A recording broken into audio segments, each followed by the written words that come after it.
안녕하세요. 경제 읽어주는 남자 김광석입니다. 반갑습니다. 얼마 전에 7월 달이었죠. IMF의 경제전망 보고서가 나왔고, 저는 여러분들께 IMF의 경제전망 보고서를 바탕으로 세계 경제가 이렇게 흘러가고 있다라고 말씀을 드린 바 있습니다. 그때 IMF의 경고 그리고 최악의 위기, 이 주제로 영상이 나갔었는데요. 역시 10월에 보고서가 또 나왔습니다. IMF의 두 번째 경고 아닌가 생각이 됩니다. 지난주 화요일 날 밤 10시에 이 보고서가 나왔는데, 여기서 강조하는 리세션 공포, 리세션이 바로 앞에 있다라는 느낌으로 경고의 메시지를 전달하고 있는데요. 도대체 어떤 경고인지 제대로 들여다보고 그 경고의 내용에 따라서 나는 어떤 준비를 할지 생각해 볼 수 있는 시간이 되었으면 좋겠습니다. 정말 어느 것 하나 좋은 것이 없다. 고물가, 고금리, 고환율, 무역 적자, 경상수지 적자, 뭐 좋은 게 뭐가 있습니까? 도대체 어려운 것들만 서로 경쟁하듯이 이루어지고 있는데요. 정말 우리가 생각하는 그 침체, 리세션이 내 앞에 언제쯤 다가올까 하는 그런 공포의 메시지들이 여러 신문 지면을 통해서, 방송을 통해서, 여러 유튜브 채널을 통해서 전달되고 있는 그런 모습입니다. 저도 이렇게 매년 경제전망을 발간하고 있는, 경제전망서를 발간하고 있는 경제전망의 저자로서 23년 경제전망을 준비를 마무리했습니다. 1년 동안 준비한 이 Great Recession 23년 경제전망, 이 책의 주제인 것처럼, 보시는 것처럼 Great Recession, 대침체가 온다, 23년에 대한 경제전망서인데요.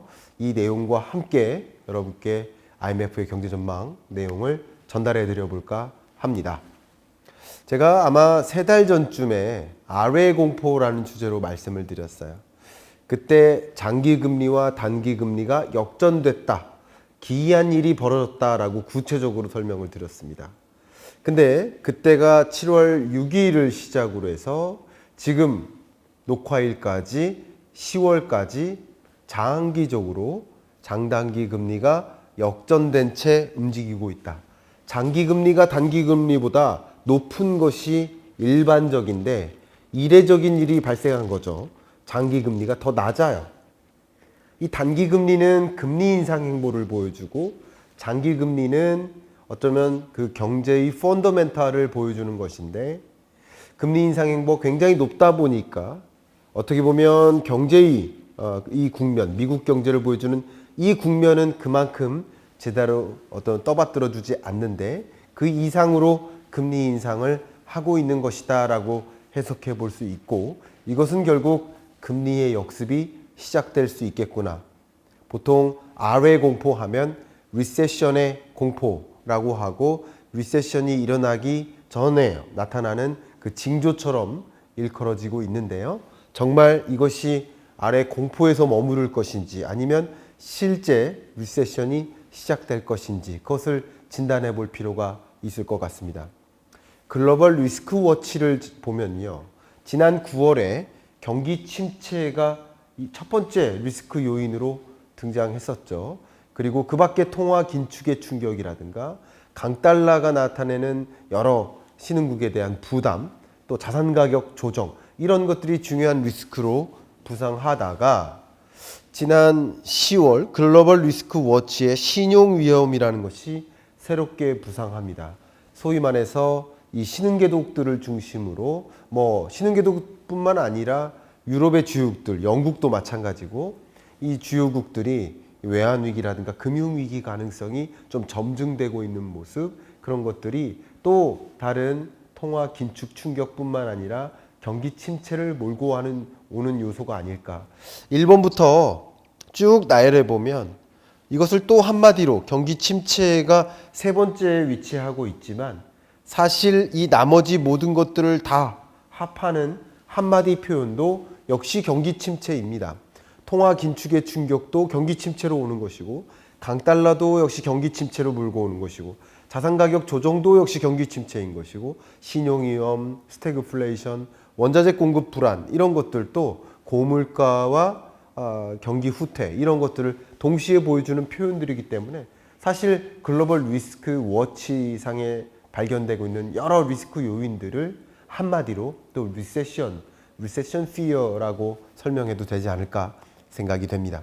실제 여러 리스크 요인들 중에 발생 가능성이 높고 그것의 영향력이 높은 것들을 나열해 보면 보시는 것처럼 통화 긴축의 충격, 금리 역습인 거죠.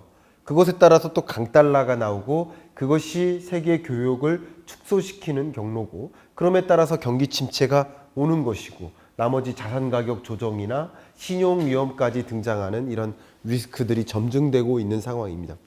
정말 경기 침체가 언제 찾아올까? Is a global recession imminent? 라는 주제의 월드뱅크의 보고서를 봤는데 너무 놀랐습니다.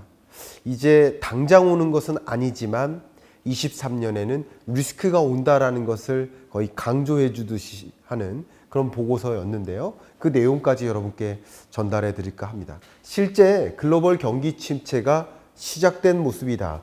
OECD 경기 선행지수를 보면 대략 3개월에서 6개월 후에 OECD 주요국들의 흐름을 먼저 확인할 수 있는데 이 값이 100을 밑돌면 안 좋은 거죠. 근데 22년부터 이미 100을 밑도는 기조로 전환됐죠.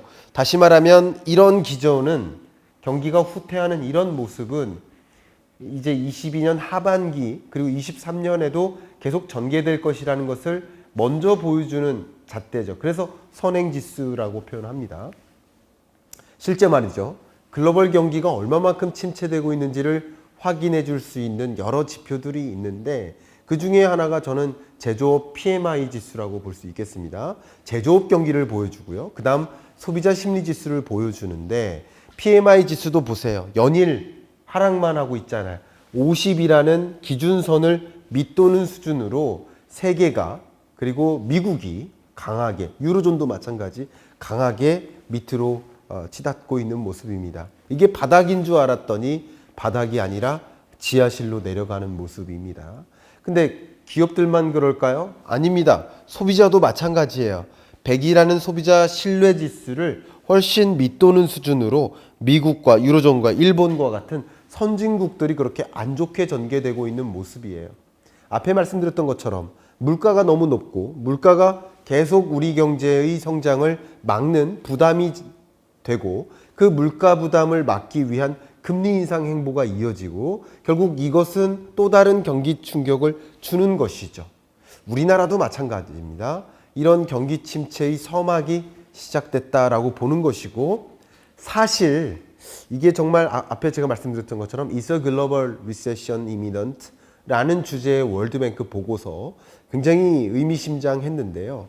그동안의 이 경로들을 보세요. 2022년에서 23년 동안의 PMI 지수를 보면 정상적이란 표현이 적합하지 않겠죠. 보통의 그동안에 있었던 글로벌 리세션과 비교해 보면 아직 초입에 불과하다. 이제 실제 리세션이 오는 것은 23년 2분기가 될 것이다 라는 것을 보여주는 그래프예요. 더욱이 두 가지 조건이 있는데요. 보시는 것처럼 unconditional, 이것은 어떤 특정한 조건이 없습니다. 미국의 리세션이 있다 없다라는 그런 존재가 없이 글로벌 리세션이나 혹은 글로벌 슬로우다운이나 미국의 경기 침체 이런 것들이 발생할 가능성이 뭐 대략 한 25% 수준에 머무는데 만약에 미국의 리세션이 조건부로 미국의 리세션이 온다라는 것을 전제로 했을 때는 글로벌 리세션이나 글로벌 슬로우다운의 가능성은 훨씬 더 높아진다. 근데 지금 일련의 모습은 미국 경제가 심상치 않습니다. 녹록지 않은 모습입니다.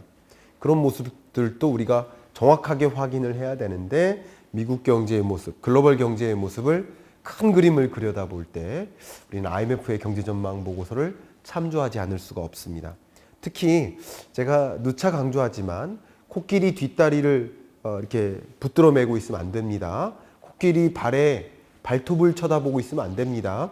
우리는 정상에 올라가서 코끼리가 어디서 어디로 횡단하고 있는지 코끼리 수십 마리가 어디서 어디로 횡단하고 있는지를 정상에 올라가서 확인해야 되는데, 부디 오늘의 내용이 또 IMF의 경제 전망이 또 제 Great Recession 2023년 경제 전망서가 여러분들께 좀 정상에 올라가서 그 돈의 이동을 관찰하고 어디서 어떻게 세계 경제가 기조적으로 전환되고 있는지를 확인하실 수 있었으면 좋겠습니다.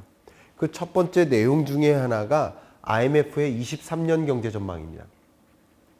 이 경제 전망에 따르면 보시는 것처럼 21년 10월, 1년 전까지만 해도 세계 경제는 6.1, 4.9, 4.4 상당히 견조한 회복세를 유지시켜 나가고 있구나라고 전망을 했었습니다.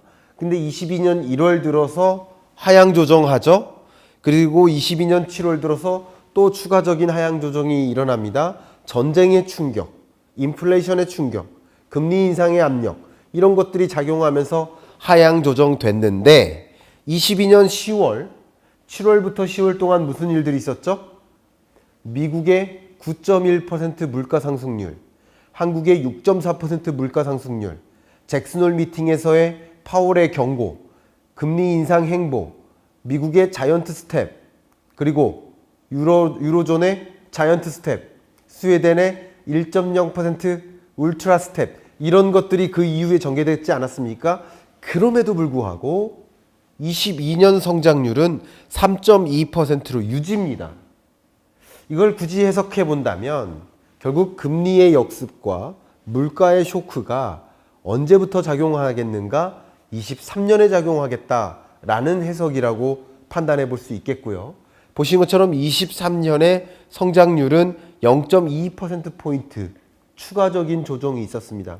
결국 이런 것들을 보면 세계 경제가 실제 이런 리세션에 처하는 모습은 이미넌트, 당장 즉각적으로 일어나는 것이 아니라 23년에 일어난다.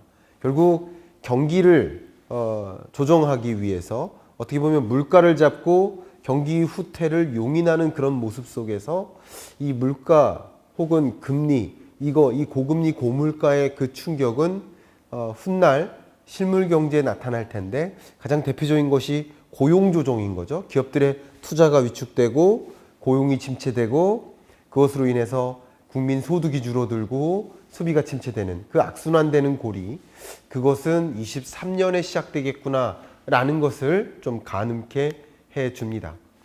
특히 IMF의 이 경제전망 보고서에서 담긴 굉장히 중요한 특징 중에 하나는 신흥개도국들은 나름 괜찮다에 있습니다.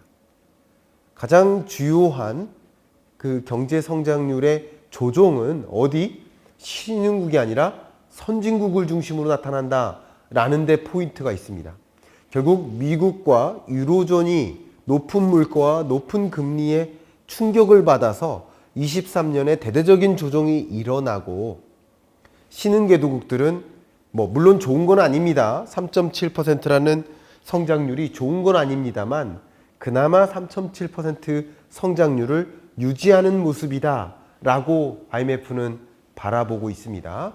여기서 주의할 것은 보시는 것처럼 L자형 곡선에 가깝게 세계 경제의 흐름이 전개된다라는 게 첫 번째 포인트인 것 같고요.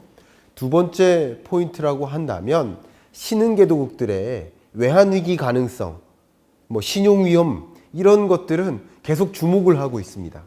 그럼 결과적으로 본다면 신흥개도국들은 뭐다? 옥석가리기다.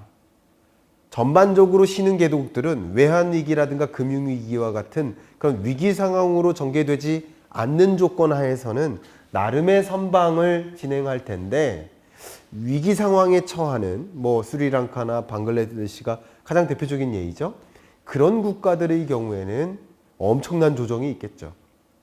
결국 선진국은 전반에 걸쳐서 어렵고 신흥개도국들은 이 위기 상황에 놓인 국가들은 굉장히 어려울 것이고 위기 상황에 놓이지 않는 그 신흥개도국들은 나름의 선방을 할 것이다 라고 보고 있다면 여러분은 투자라는 관점에서 신흥국 ETF 투자 이런 것들을 여러분 감안해 보실 때 신흥개도국, 특히 외환위기 가능성이 좀 떨어지는 취약 신흥국이 아닌 그 밖에 신흥국으로 투자를 하는 것도 적절한 시점이 오고 있구나 이렇게 생각해 볼 수 있을 것 같습니다. 다음은 미국의 조정입니다. 미국은요 보시는 것처럼 23년 조정은 더 이상 할 수 없을 만큼 이미 조정이 됐었거든요.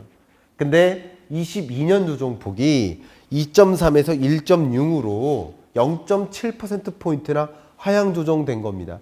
이것은 사실 어마어마한 숫자고요. 다시 한번 강조한다면 제가 100에서 0.7이 조정됐다는 게 아닙니다. 2.3에서 0.7이 조정됐다는 거예요. 이 0.7%포인트는 2.3% 성장률에서는 상당한 기여라고 볼 수 있겠고요. 그죠? 그런 관점에서 그냥 산술적인 관점에서도 생각해 보면 0.7%포인트는 2.3%의 산술적으로 거의 3분의 1에 해당되잖아요. 그러니까 3분의 1만큼의 엄청난 경제 충격이 있다라고 가정을 하는 것이죠. 심지어 페드는 1.6도 아니고 22년 성장률을 0.22% 성장이라고 본 것처럼 미국 경제의 침체 국면은 이미 시작된 것 아닌가, 그 전조현상이 이미 나타나는 것 아닌가라고 보여지고 23년 상반기 초에 대대적인 조정이 있을 것이다. 경제 성장률의 흐름을 가지고 전반적인 그 국면의 전환을 이해하실 수 있는 계기가 됐으면 좋겠습니다. 자, 이제 거의 마지막인데요. 23년 주국 경제 전망을 좀 본다면 앞에 말씀드렸던 거랑 크게 다르지 않습니다. 선진국의 조정이 크고요. 특히 미국 조정폭이 매우 크게 나타나고 있고요. 유로존도 만만치 않습니다. 유로 지역 같은 경우 보시는 것처럼 지난 22년 7월 전망이 1.22% 수준이었는데 지금은 0.5%입니다. 정말 엄청난 조정이죠. 0.7%포인트. 역시 1.2에서 0.7%포인트의 조정은 정말 상당히 심각한 것이고요. 에너지 위기 상황에 놓여 있고 더 큰 고물가 부담에 놓여져 있고 금리 인상 이것에 따른 후폭풍 유로 지역은 굉장히 어렵겠다라고 보고 있고요. 중국 같은 경우는 어쩌면 꾸준히 하향 안정화되고 있구나. 그래서 22년은 3.2%인데 그래도 4.4%로 하향 안정화되는 기조 속에서 나름의 선방하는 모습을 보일 것이다. 22년만큼 어렵진 않을 것이다 라고 중국을 해석하고 있고요. 인도도 많은 조정이 있긴 하지만 그래도 6%대의 성장률을 유지하는 흐름 이렇게 보면 좋을 것 같습니다. 러시아가 좀 관찰할 만한데요. 러시아는 23년 성장률을 종전에는 마이너스 3.5라고 봤습니다. 근데 이번 10월에는 마이너스 2.3으로 상향 조정한 거죠. 그렇죠?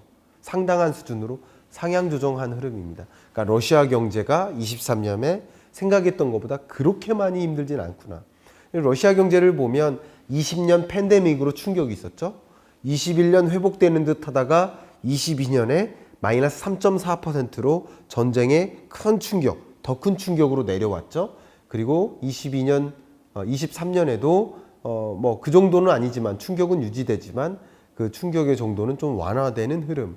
이렇게 러시아 경제를 좀 진단하면 도움이 되지 않을까 생각됩니다. 이렇게 세계 경제의 구조가 변화하고 있구나.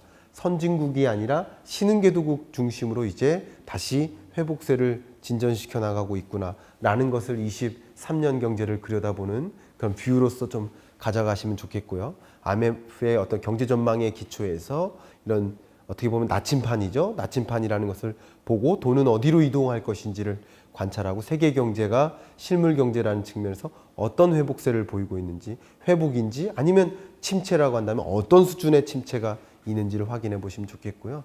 IMF 경제 전망 보고에서 밝힌 것처럼 물가는 안 잡힌 채 고물가 기조가 유지되고 그 물가를 잡기 위한 금리 인상 행보는 23년까지도 유지되고 그런 과정에서 경기 침체를 감내해야만 하는 그런 대상으로 비유한 것 그렇게 생각해 보시면 정말 23년 경제가 나름 그려지지 않을까.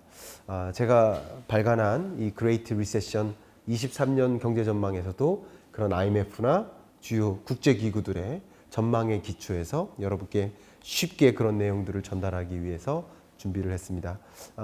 오늘 강의와 이런 책 혹은 이런 보고서 내용을 바탕으로 여러분이 23년 경제를 준비하고 또 기업들이라면 경영 전략을 꾀야 하는데 참조가 되시길 바라면서 이번 주 경제 읽어주는 남자 마무리하겠습니다. 감사합니다.